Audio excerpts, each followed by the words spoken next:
प्रिय भक्तों, जहां शनि देव का स्मरण किया जाता है वहां उनकी कृपा से भक्तों के जीवन की सभी समस्याएं समाप्त हो जाती हैं। शनि देव जो कर्मों का न्याय करते हैं, अपनी दयालु दृष्टि से जीवन के कष्टों का निवारण करते हैं। इसीलिए उन्हें दंडनायक और कर्म फलदाता कहा जाता है। सूर्यपुत्र न्यायकारी शनि देव महाराज सभी कष्टों को हरने वाले आज उनके इस चमत्कारी मंत्र को आपके सामने प्रस्तुत करने जा रहे हैं, जिसके सुनने और जपने से आपके जीवन के सभी संकटों का समाधान होगा और धन की कभी कमी नहीं होगी। यदि आपके ऊपर शनि की साढ़ेसाती है, कार्यों में बाधा आ रही है या जीवन में निराशा ने घर कर लिया है, तो यह मंत्र आपकी हर समस्या का समाधान है। शनि देव के इस मंत्र का उच्चारण करने से आपके जीवन में स्थिरता और समृद्धि आएगी, धन की भी कमी नहीं आएगी। भगवान शनि की कृपा से आपका जीवन सुख और शांति से भर जाएगा। हमने यह मंत्र विशेष रूप से शास्त्रों से निकालकर आपके लिए प्रस्तुत किया है ताकि आपके कष्टों का नाश हो और शनि देव की कृपा प्राप्त हो और शनि देव के सभी भक्तों को धन की अपार धन प्राप्त हो। प्रिय भक्तों, यदि आप भी चाहते हैं कि आपके जीवन में शनि देव का आशीर्वाद मिले तो कृपया हमारे इस चैनल को अभी सब्सक्राइब करें। साथ ही वीडियो को एक दिल से लाइक और कमेंट में जय श्री शनि देव अवश्य लिखें। साथ ही इस मंत्र को अधिक से अधिक लोगों तक शेयर करें। इस मंत्र को सुने और 108 बार इसका जप करें। इससे शनि देव आपके सभी दोषों का निवारण करेंगे और आपके जीवन धन से जुड़ी सभी समस्याओं को दूर करेंगे। यदि आप इसे 108 बार सुनते हैं तो आपके जीवन में सकारात्मक बदलाव आएंगे और समस्याएं समाप्त होंगी। भक्तों, अब इस अद्भुत और प्रभावशाली मंत्र को सुनते हैं जिसे हमने शास्त्रों से लिया है। भक्तों, इस मंत्र को पूरी श्रद्धा और विश्वास के साथ सुने। इसका चमत्कारी प्रभाव आपके जीवन के कष्टों को दूर करेगा और कभी धन की कमी नहीं होने देगा। ध्यान रखें, इसे नियमित रूप से सुने और इसका लाभ प्राप्त करें। हम आशा करते हैं कि यह मंत्र आपके जीवन में सुख, शांति और स्थिरता लाएगा। भक्तों, मंत्र कुछ इस प्रकार है। ओम नीलांजनम समाभासम रविपुत्रम यमाग्रजम छाया मार्तंड समूभूतम नमामि शनिश्चरम्। ओम नीलांजनम समाभासम रविपुत्रम यमाग्रजम छाया मार्तंड समूभूतम नमामि शनिश्चरम्। ओम नीलांजनम समाभासम रविपुत्रम यमाग्रजम छाया मार्तंड समूभूतम नमामि शनिश्चरम्। ओम नीलांजनम समाभासम रविपुत्रम यमाग्रजम छाया मार्तंड समूभूतम नमामि शनिश्चरम्। ओम नीलांजनम समाभासम रविपुत्रम यमाग्रजम छाया मार्तंड समूभूतम नमामि शनिश्चरम्। ओम नीलांजनम समाभासम रविपुत्रम यमाग्रजम छाया मार्तंड समूभूतम नमामि शनिश्चरम्। ओम नीलांजनम समाभासम रविपुत्रम यमाग्रजम छाया मार्तंड समूभूतम नमामि शनिश्चरम्। ओम नीलांजनम समाभासम रविपुत्रम यमाग्रजम छाया मार्तंड समूभूतम नमामि शनिश्चरम्।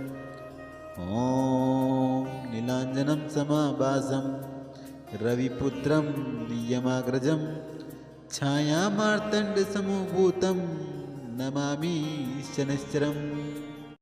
ओम नीलांजनम समाभासम रविपुत्रम यमाग्रजम छाया मार्तंड समूभूतम नमामि शनिश्चरम्।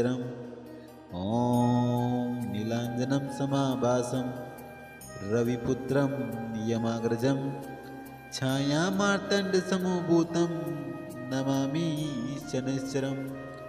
ओम नीलांजनम समाभासम रविपुत्रम यमाग्रजम छाया मार्तंड समूभूतम नमामि शनिश्चरम्।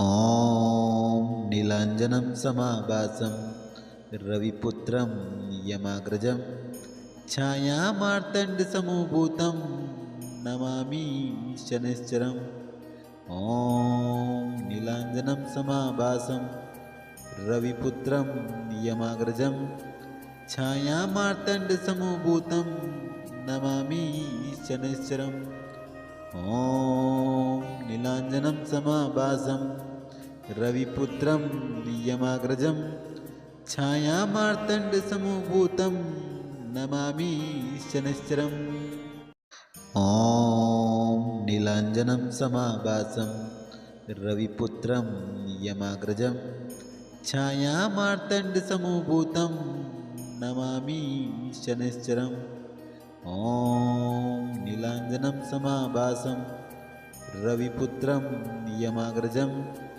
छायामार्तण्डसमभूतं नमामि शनैश्चरम् ॐ नीलाञ्जनं समाभासं रविपुत्रं यमाग्रजं छायामार्तण्डसमभूतं नमामि शनैश्चरम् ॐ नीलाञ्जनं समाभासं रविपुत्रं यमाग्रजं छायामार्तण्डसमभूतं नमामि शनैश्चरम् ॐ नीलाञ्जनं समाभासं रविपुत्रं यमाग्रजं छायामार्तण्डसमभूतं नमामि शनैश्चरम् ॐ नीलाञ्जनं समाभासं रविपुत्रं यमाग्रजं छायामार्तण्डसमभूतं नमामि शनैश्चरम् ॐ नीलाञ्जनं समाभासं रविपुत्रं यमाग्रजं छायामार्तण्डसमभूतं नमामि शनैश्चरम् ॐ नीलाञ्जनं समाभासं रविपुत्रं यमाग्रजं छायामार्तण्डसमभूतं नमामि शनैश्चरम् ॐ नीलाञ्जनं समाभासं रविपुत्रं यमाग्रजं छायामार्तण्डसमभूतं नमामि शनैश्चरम् ॐ नीलाञ्जनं समाभासं रविपुत्रं यमाग्रजं छायामार्तण्डसमभूतं नमामि शनैश्चरम् ॐ नीलाञ्जनं समाभासं रविपुत्रं यमाग्रजं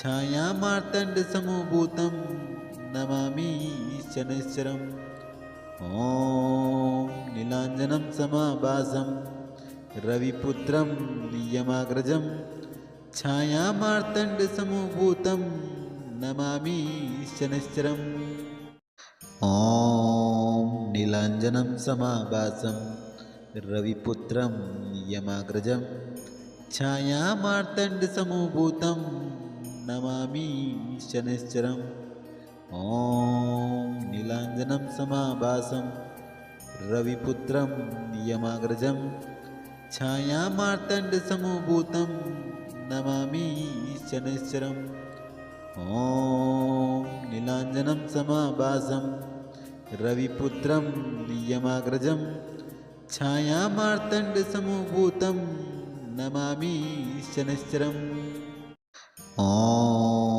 नीलाञ्जनं समाभासं रविपुत्रं यमाग्रजं छायामार्तण्डसमभूतं नमामि शनैश्चरम् ॐ नीलाञ्जनं समाभासं रविपुत्रं यमाग्रजं छायामार्तण्डसमभूतं नमामि शनैश्चरम् ॐ नीलाञ्जनं समाभासं रविपुत्रं यमाग्रजं छायामार्तण्डसमभूतं नमामि शनैश्चरम् ॐ नीलाञ्जनं समाभासं रविपुत्रं यमाग्रजं छायामार्तण्डसमभूतं नमामि शनैश्चरम् ॐ नीलाञ्जनं समाभासं रविपुत्रं यमाग्रजं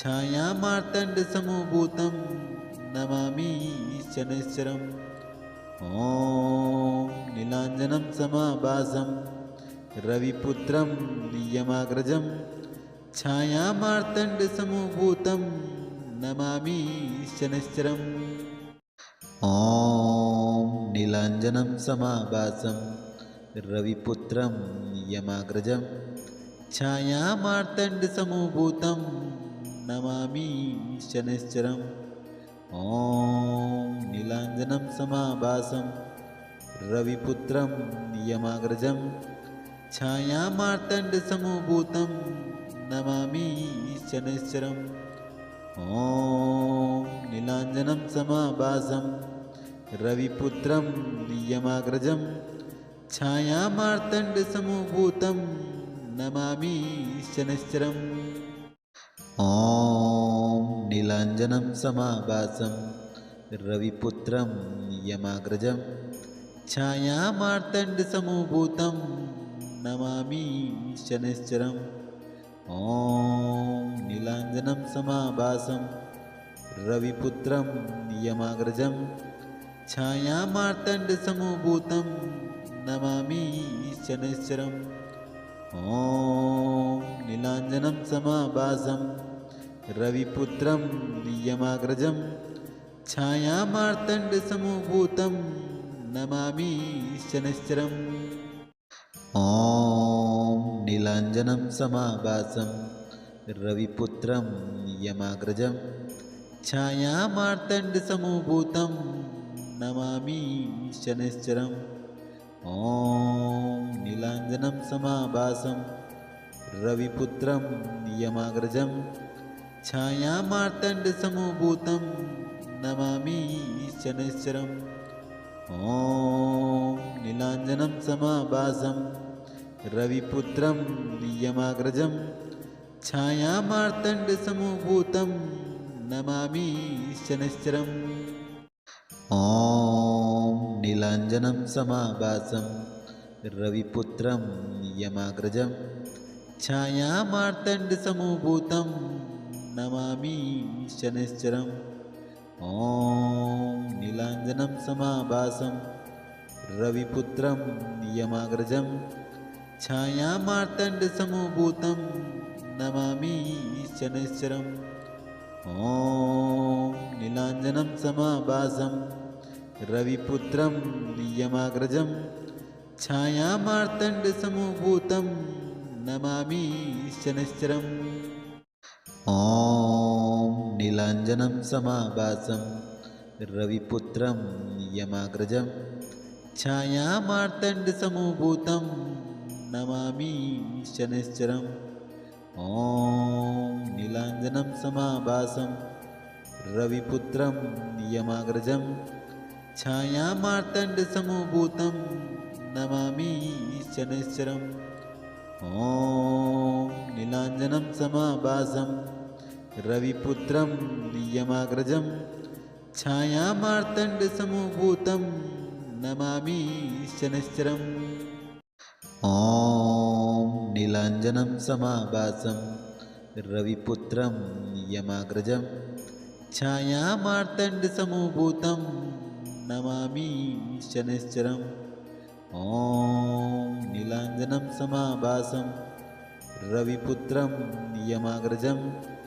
छायामार्तण्डसमभूतं नमामि शनैश्चरम् ॐ नीलाञ्जनं समाभासं रविपुत्रं यमाग्रजं छायामार्तण्डसमभूतं नमामि शनैश्चरम् ॐ नीलाञ्जनं समाभासं रविपुत्रं यमाग्रजं छायामार्तण्डसमभूतं नमामि शनैश्चरम् ॐ नीलाञ्जनं समाभासं रविपुत्रं यमाग्रजं छायामार्तण्डसमभूतं नमामि शनैश्चरम् ॐ नीलाञ्जनं समाभासं रविपुत्रं यमाग्रजं छायामार्तण्डसमभूतं नमामि शनैश्चरम् ॐ